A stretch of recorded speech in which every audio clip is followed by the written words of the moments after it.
After you've identified the properties, the next step in Rich Dad's 6-step process is how do you analyze the property, and then how do you negotiate an agreement with the seller. And many times in many books or courses I've gone to, people make that so complex it actually turns people off, you know? And what we're going to go into is how to make this process simple, because it's very simple, isn't it? Right, and it's really easy. When you analyze the property, the magic is revealed. Yeah, once you find the magic of how you look through the numbers and the negotiations and all that, that's where you find some of the best investments in the world. In this program, you will learn to use a simple approach that you can use to analyze any property in minutes. Well, that was a long day looking at all different types of property, but let's summarize, okay? There's 4 types of incomes we're looking for. One of them is regular cash flow. As an investor, you want cash flow now. You don't want to be feeding it. You want money in your pocket. Number 2 is you would like depreciation, which is called phantom cash flow. Number 3 is you want appreciation. So let's say you buy a place for 100, you want it to go to 150. That's appreciation. And the 4th thing is that the beauty of real estate is sometimes you can take that appreciation out tax-free again, right? So that's what makes all of these deals interesting, because we're trying to figure out which one is the best deal. So Dolph, why don't you take over from here? Okay, well, there are many factors that come into play when you analyze a property, but ultimately you want to have some measure of how well it's performing. And what we've got here are some indications of how the 4 that we looked at, the 4 that we decided during our tours, were the most likely candidates to be good performers. And the things that you absolutely must take into account, obviously, are the purchase price, because the higher the purchase price for a given rental income, the lower your returns will be. So we've got the purchase price on the first house here. They were asking $139,900. We're going to figure that we can get it at about $135,000. I always say never offer the asking price, because you know you'll get it. You might as well offer something less than the asking price. And if all your offers are being accepted, by the way, you know you're still offering too much. Get a few rejections. You can always offer more. And one good thing about this house was, even though the price was a little higher, the rents in that area are also higher. I would say that's a pretty stable area, slowly moving up. Very slowly moving up. If anything, it's moving sideways with just a bit of appreciation. So although it's probably the more expensive, higher rents, very solid investment, it's be tough to lose any money in this one. Yeah. Right. And what we've done in this one is we've taken Bob, the agent's recommendation as to what the rental levels would be there. We've factored into all of these properties a 5% vacancy rate. That's the expected percentage of the time that there will not be a tenant there. We've taken taxes into account, insurances, and other running and maintenance expenses. And what we end up with on that first property is that it looks as though it would have a cash-on-cash return of 14.4%. What that means is for every dollar that you've put into it as a down payment to buy it, you can expect to get 14.4 cents coming out every year as your return. Now, that needn't be good nor bad. It's just a number. It's just what the return is. Is cash on cash, when you factor in, is that appreciation or just the cash on? Just the cash. We're taking into account how much cash have we put into it and how much cash are we pulling out. Now, it goes without saying that a house in a high appreciation area is going to be more valuable to you than one that's depreciating in value, but we're just looking at cash on cash for now. Mm-hmm. When we then compare it with the second property, well, it's not really a comparison. The second one we looked at was that brick one. Remember the red brick one that was broken? Fixer-upper? Well, fixer-upper. I call it a blower-upper because, you know, that's about all it's good for. We had an idea of what the rental would be on that. We knew that the asking price was $102,000. But I haven't even gone through the exercise here because, quite frankly, personally, I wouldn't want to own that. I wouldn't want to attempt to fix it up. Well, it'd be too expensive to fix up. Right, and the returns then would be way down there. You'd have so much money going out, and you're a very good handyman, but what do you think? Yeah, it's too much work. I mean, you'd have to start from over, basically. Right. Just too much work there. And no matter how handy a person is to be able to do something up themselves, it may not be a good use of their time. You might be better off spending that time looking for the next best deal. Right, so it's a good area, but the house is not that good. I mean, it's beyond, I think it's too bad. Right, yeah. Right, beyond redemption. So we then consider the third house we've got here, which was very close by to the brick one that we've dismissed. It was that green cottage that was very charming. Oh, yeah, it looked the same. Yeah, Almost the same it was period, wooden, yeah. but and brick, and it looked very similar. The price in this case was $129,900. Again, we figured that we can offer something just a little bit less, about $4,000 less. We're working out our calculations on the basis of buying it for $125,000. Again, we've got our rental in there based on what the agents have told us and what we know we can get for those number of bedrooms. It was a 3-bedroom, 2-bathroom house, $1,150 in rent, the same 5% vacancy rate, the same factors that we're taking into account in terms of expenses and property taxes and the like. In this case, our cash-on-cash return is 7.7%. So it's almost exactly half. And here's something you now have to take into consideration. Do you want this first house that's in an area that's reasonably flat at 14.4%?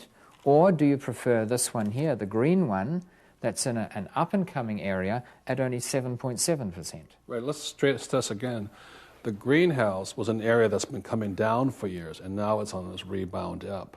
And all the young professionals are moving on. So you as an investor have got to say, am I willing to bet on the 7.7% cash return, the income, versus a capital gain that might be bigger? I think the first house would be a steady capital gain, but not as spectacular if things go the way we want them, right? Right. And in general, that is true. Where you have a high capital growth, you tend to have lower returns, and conversely, where you have high returns, you have lower capital growth. And this is a perfect example of that. Mm-hmm. But the interesting thing for me is that if we go on to the house that we spotted when we looked at the greenhouse, remember across the road we saw the for sale sign? Mm-hmm. We didn't expect it to be much, but when we went inside, we were all pretty surprised. Right. All the money's been spent on fixing it up. It's been spent. And the asking price in this case was $114,000. And at this point, I'd say, who in their right mind would buy that red brick house for $102 when you can buy the white one for $114 that's all done up? But even so, let's also assume we can buy it at about $4,000 below the asking price. That brings it in at $110,000. The rental in this case is very similar, $1,150. It's also 3 bedrooms, 2 bathrooms. It's across the road from the greenhouse, so we'd expect the rentals to be about the same. We still have a 5% vacancy rate, and all the other numbers are the same. We now get a cash-on-cash return of 19.5%. Right across the street. Across the street from each other. It's nearly triple. And a lower down payment. Right. Yeah. And this is, I think, it really highlights the importance of doing the analysis. In this program, we'll have actually worksheets here. We'll show you how it's done and all this. I'm not that good at numbers or math, and yet it's really simple. It's simple addition, subtraction, multiplication, and division. Just knowing where the numbers go is pretty common sense. And Dolph just does it so automatically in his head that he kind of intimidates people. But trust me, it's a very simple process. So in this case, the return is nearly 20%. That would seem to me to be a pretty spectacular return in a day and age where currently, if you put that deposit in the bank on deposit, you could expect to get maybe 2, if you're lucky, 3% interest on it, and that would be taxable.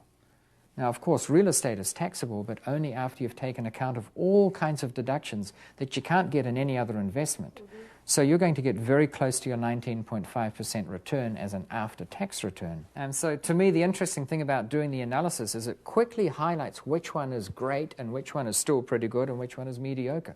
Because let's face it, if you're used to putting your money in the bank at 2% taxable, 7.7% is still pretty good. Yeah. Mm-hmm. It's spectacular. However, you just have to look around a little bit, as we did, during the day, and you will find something even greater. Well, the good thing about this 19 or 20%, that's just cash on cash. If you bet that that neighborhood is going to come up faster, your overall gain could be even more spectacular. It will be. And this cash on cash return is just in year one. We can reasonably expect that after a year, the rentals will go up incrementally, and the year after that, they'll go up again. Your deposit hasn't gone up. Your mortgage payments, at worst, will stay the same if you're on interest only, and if you're on a P&I mortgage, that's where you pay down some of the principal every year, your payments will go down. So that after a while, you are getting more and more money, and it's indexed for inflation. And the good thing about investment real estate is like right now, you've borrowed money from the bank, and you've got to pay it back. Right. But when you invest in a piece of property, you use your banker's money, and your tenant pays off your mortgage for you. So that's why, when we talk about people saying, let's get out of debt, are you deeply in debt? I'm horrendously in debt, but I love it. Yes, I am deeply, deeply in debt. I don't sleep well at night if I don't have enough debt, But there's good debt and bad debt. And so this is what we're talking about here. This is good debt because, number one, it's your banker's money. Number two, your tenant's going to pay you for it. And number three, the appreciation that goes up, guess what? Your banker doesn't want any of that. The depreciation, the tax advantages, your banker doesn't want any of that either. They're passing that all on to you. And when you sell the property or you can borrow the money back out again, that money is basically tax-free or tax-deferred. So that's why I think, investment real estate is a smart way for a young couple like you to go. Stay within this price range until you gain more experience and things like that. And this makes a lot of sense. Right. Okay, so I think we agree we're going to put offers in on all three properties. And what we're looking at with this first one, the one close to where you live, is we're going to offer $135,000. Now, we might get, say, an 80% first mortgage, which in this case would be $105,000. We can ask the sellers to leave in a 20% mortgage for the remaining $20,000. It's a carryback like an IOU. It's a carryback. It's seller finance or vendor finance. So that's a no money down deal on that one. Right. 100% financing, 80% comes from the bank, the remaining 20% comes from the seller. That'd be Nothing wrong with that. Yeah. That'd be a great deal. Sure. Yeah. Now, on the second one, the greenhouse, I think we all agree that it's a very good property. It's possibly worth the asking price. What I suggest we do in that case is offer the asking price. However, we might still structure it in a way so that there's no money required on the part of Ryan and Kim. Yeah, he could ask his dad for the money or her dad for money and say they'd be partners in the deal. Right, or friends for that matter. Mm-hmm. Okay. And because this house had a beautiful backyard, was large, and they could put up a guest house, greatly improve the value. And the house that's already there has a lot of charm, so that gives it extra appeal. Which they could get a higher loan value then once that was done. Right. Good.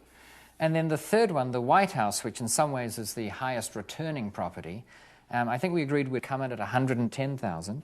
Now, one way of structuring this so that you might need to put in any cash is to ask for a delayed closing. You might ask for a delayed closing of 3 or 4 months. And in the meantime, you would have the right of access to do some of those improvements. For instance, Ryan, you might want to put up that carport already. And then just before you close, you'd send the appraisers back in to get a new appraisal. And instead of coming in at 114, it might come in at 125 or 130 after you've done that work. You get a first mortgage based on that, and that might cover your acquisition cost. So that means if the value goes up, the banker will lend you more money, which means you put less money down. Right. And these are just some of the ways. There are, in fact, many, many ways that we cover in the program that you can acquire property without having to put any of your own cash into the deal. The important thing to note is that we're putting in the offers, because until you physically submit an offer, there is no way they're going to accept it. They won't accept nothing. And if you don't put in an offer, you don't know. Right. I mean, the point that we're making here was, remember, we had no money at one time, right? And that's how I started. And did people laugh at some of our offers? Oh, they laughed, they quizzed you, they thought, are you sure you're doing the right thing? Aren't you wasting your time? Yeah. The thing is, part of the process is just putting in those offers. Have people laugh at you, have them reject you. Even if they say yes, you still have a way out anyway. Right. So it costs you nothing. Well, let's write them up. That won't take long at all, and fire them off, and then we can see what happens. As Ryan and Kim await their answers, it's time for you to discover the rest of Rich Dad's 6 steps to becoming a successful real estate investor. In the audio and workbook portions of this program, you'll discover how to negotiate a winning deal, where to find financing even if you have little or no money of your own, what to look for during property inspections and other due diligence, how to find the right tenants, how to manage your property for maximum profit, and much more. But now, let's continue your journey on Rich Dad's Roads to Riches. Here's Robert Kiyosaki. When you go into the rest of this program, you'll find a wealth of information on the rest of Rich Dad's 6 basic steps. A reminder, though, all 6 steps are important. If you leave one step out, the process doesn't work. So basically, that's all Dolph and I do. We get up and we go through the 6-step process of looking at properties all day long. Wouldn't you agree with that? I fully agree, and you've got to remember you've got to have fun during this process too. Well, like you, Robert, I started playing the game Monopoly at a very early age. In fact, we got sick of the original board and made our own out of big folded-out cardboard boxes. But I carried on with real estate, and I bought my first property at the age of 17. And right throughout college, my 8 years there, I kept on buying, so that by the time I finished, I didn't really need a job. And I enjoyed it so much, that's all I've done ever since. I just go around the world now looking at real estate deals and trying to pick the eyes out of the deals I look at. Well, the first step for you now is go through the rest of this program, then get up, leave your checkbook, wallet, and credit cards at home, and start looking at property.